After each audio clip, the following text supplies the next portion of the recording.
ఈరోజు కాళేశ్వరం అవినీతి మీద చర్చ జరిగినప్పుడు ఈ అవినీతి గురించి చర్చ జరగకుండా ఉండాలి అని, ఈ సమస్యను తప్పుదోవ పట్టించాలని ఈరోజు మీరు నల్గొండలో మీటింగ్ పెట్టినరు. మీరు మీటింగులు పెట్టి రాష్ట్రానికి ఏదైనా ప్రయోజనం చేకూర్చే మాటలు ఏమైనా మాట్లాడినరా?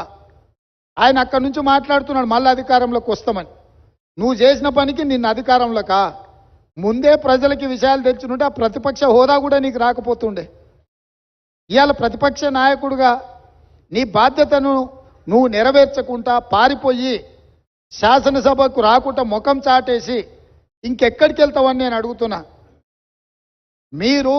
మీకు 39 మంది ఎమ్మెల్యేలను ఇచ్చి ప్రతిపక్ష నాయకుడు హోదా ఇస్తే సభలోకి వచ్చి సమస్యల మీద చర్చించకుండా పారిపోయి ఈరోజు మీరు ఏ రకంగా ప్రజల ముందుకు వస్తారు? ఏ ముఖం పెట్టుకొని వచ్చిండ్రు?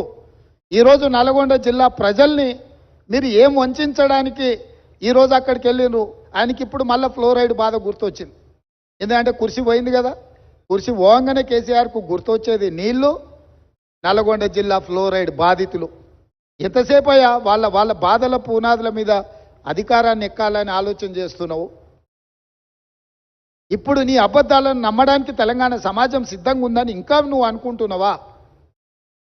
అందుకే ఈరోజు ఇక్కడ ఈ అవగాహన సదస్సుకు దాదాపుగా హైదరాబాద్లో బయలుదేరి 5 గంటల పైగా ప్రయాణం చేసి ఈరోజు మంత్రులు కానీ, ప్రజాప్రతినిధులు కానీ, పాత్రికేయ మిత్రులు కానీ మీ అందరికీ కూడా వాస్తవాలను చూపించి వాస్తవాలకు సంబంధించిన వివరాలు వివిధ ఏజెన్సీల ద్వారా మీకు చెప్పించడం ద్వారా నిజమేందో మీ కళ్ళతో చూడాలని ఈరోజు ఈ పర్యటన.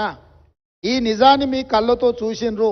ఈ వాస్తవాలను సమాజానికంతా మీరు చెప్పండి. న్యూయార్క్లో ఇది ఒక మ్యాన్ మేడ్ వండర్ అని చెప్పి న్యూయార్క్ స్క్వేర్లో ప్రకటనలు తీసుకుర్రు. నేషనల్ మీడియాలో ఇక దాని కథ చెప్పనంతగా కథలు చెప్పుకుర్రు. అందుకే నేను నేషనల్ మీడియా వాళ్ళని కూడా ఈరోజు రిక్వెస్ట్ చేస్తున్నా. మీ నేషనల్ మీడియాలో చూపించండి కుంగిపోయిన మేడిగడ్డను, పగిలిపోయిన బ్యారేజ్ను, దోపిడీ జరిగిన నిధులు, అదేవిధంగా విజిలెన్స్ అండ్ ఎన్ఫోర్స్మెంట్ ఇచ్చిన నివేదికను, నేషనల్ డ్యామ్ సేఫ్టీ అథారిటీ వాళ్ళు ఇచ్చిన రిపోర్ట్స్ని, టెక్నికల్ అండ్ అదర్ ఇష్యూస్లో వాళ్ళు ఇచ్చిన నివేదికలను అన్నిటిని కూడా మీరు చర్చకు పెట్టండి. మేము చంద్రశేఖరరావు గారికి మళ్ళీ ఈ వేదిక మీద నుంచి నేను ఆహ్వానిస్తున్నా.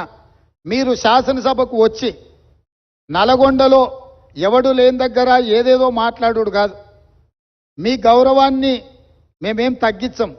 ప్రధాన ప్రతిపక్ష నాయకుడిగా సభలో మీరు తెలంగాణ సమాజానికి ప్రయోజనం చేకూర్చే ఏ సూచనలు ఇచ్చినా ఈ ప్రభుత్వం వినడానికి సిద్ధంగా ఉంది.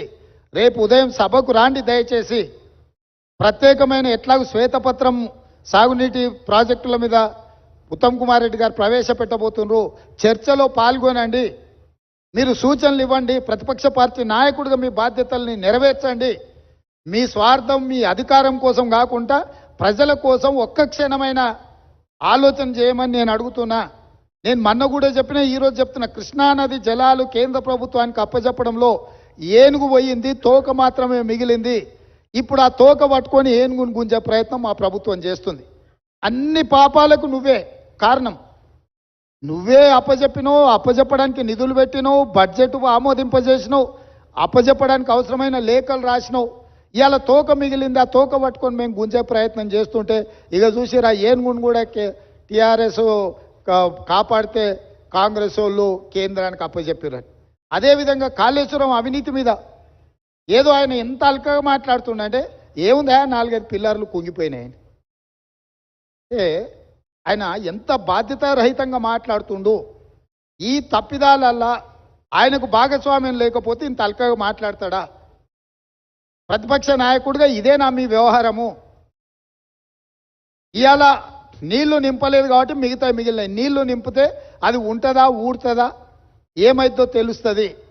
నీళ్లు లేకుంటే మన ఇంటి మీద నీళ్ళ ట్యాంక్ ఉంటే అది ఒకవేళ కారుతుంటే పగిలేటట్టుంటే మనం నీళ్లు తీసేస్తే అది అట్లా కొంతకాలంగా అనిపిస్తుంది. నీళ్లు నింపితే 2 రోజులకు అది కూలిపోతుంది. సేమ్ ఈరోజు మేడిగడ్డ బ్యారేజ్ కానీ, సుందిళ్ళ కానీ, అన్నారంలో నీళ్లు నింపలేదు. నీళ్లు నింపితే పెను ప్రమాదం పొంచి ఉన్నది. నీళ్లు నింపినామంటే అంత కొట్టుకపోతుంది. ఈరోజు నీళ్లు లేకుంటే ఎండబెట్టినాం కాబట్టి అది అట్లా నిలబడి ఉన్నది. అది ఏ క్షణమైనా కుప్పగూలడానికి సిద్ధంగా ఉంది. మీరే కళ్ళతో చూసిండ్రు. మేడిగడ్డ బ్యారేజు 1.5 మీటర్ దాదాపుగా 5 ఫీట్లు భూమిలోకి కుంగిపోయింది. ఇది మేం చెప్పడం లేదు, సాంకేతిక నిపుణులు చెప్తున్నారు. కళ్ళకు గట్టినట్టుగా పగుళ్ళు కనిపిస్తున్నాయి. కాంక్రీట్ స్ట్రక్చర్స్ అంత వర్టికల్గా క్రాక్స్ వచ్చి ఉంటే దాని ఒక చిన్న సంఘటన కింద ముఖ్యమంత్రి గారు, మాజీ ముఖ్యమంత్రి గారు మాట్లాడుతున్నారు అని అంటే అసలు చంద్రశేఖరరావు గారి ఆలోచన, చేసిన తప్పిదాలను కప్పిపుచ్చుకోవడానికి చేస్తున్న ప్రయత్నము ఈరోజు తెలంగాణ సమాజం అంతా గమనించాల్సిన అవసరం ఉన్నది. అందుకే చంద్రశేఖరరావు గారు దయచేసి రేపటి శాసనసభ సమావేశాలకు మీరు హాజరు కండి. శాసనసభ సమావేశాలలో బడ్జెట్తో పాటు సాగునీటి పారుదల శాఖ మంత్రి ఉత్తమ్ కుమార్ రెడ్డి గారు ప్రవేశపెట్టే శ్వేతపత్రము సాగునీటి ప్రాజెక్టుల మీద మీరు చర్చలో పాల్గొనండి. మీరు ఆ చర్చలో శాసనసభలో మీ అనుభవాన్నంతా రంగరించి కృష్ణానది జలాల మీద నిర్మించిన ప్రాజెక్టులను ఏ విధంగా మనం కాపాడుకోవాలి, కేంద్ర ప్రభుత్వం కొట్లాడాలనో మీ అనుభవాన్నంతా ఉపయోగించి సూచనలు ఇవ్వండి. అదేవిధంగా 1000 కోట్ల దోపిడీ జరిగిన కాళేశ్వరం ప్రాజెక్టులు ఈరోజు ఎల్ఎన్టీ సంస్థను బ్లాక్ లిస్ట్ చేయాలనా వద్దా, ఎల్ఎన్టీ సంస్థ నిర్మాణం చేయకుంటేనే పూర్తయినట్టు సర్టిఫికెట్ పొందడాన్ని, సర్టిఫికెట్ ఇచ్చిన అధికారులను శిక్షించాలనా లేదా, మీ వైఖరి ఏంది? కాళేశ్వరం ప్రాజెక్టు మీద జరిగిన అవకతవకల మీద నీ పార్టీ వైఖరి, మాజీ ముఖ్యమంత్రిగా సాగునీటి పారుదల శాఖ మంత్రిగా మీది హరీష్ రావు గారి వైఖరి శాసనసభ ద్వారా తెలంగాణ సమాజానికి, దేశ ప్రజలకు చెప్పాల్సిన బాధ్యత మీ మీద ఉన్నది.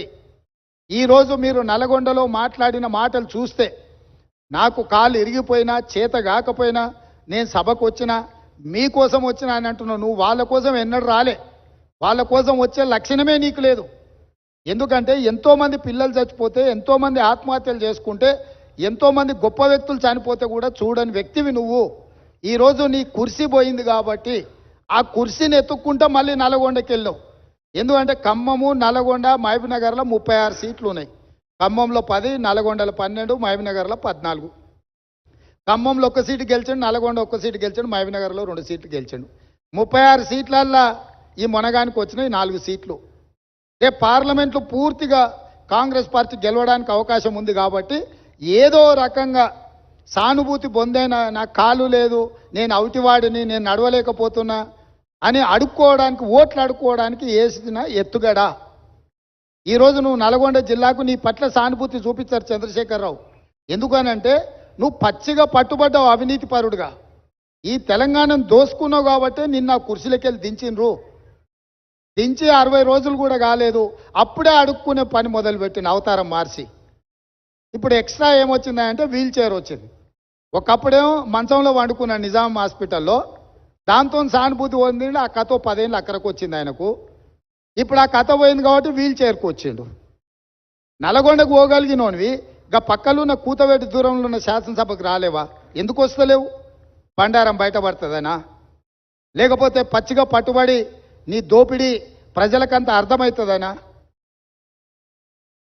ఆయన ఏదో మమ్మల్ని భయపెట్టాలని చూస్తుండు. భయపడనని ప్రగల్భాలు వాడుతూ, భయపడకు, రా సభకు రా. ఎవరొద్దంటారు నిన్ను? సభలో వచ్చి మాట్లాడు.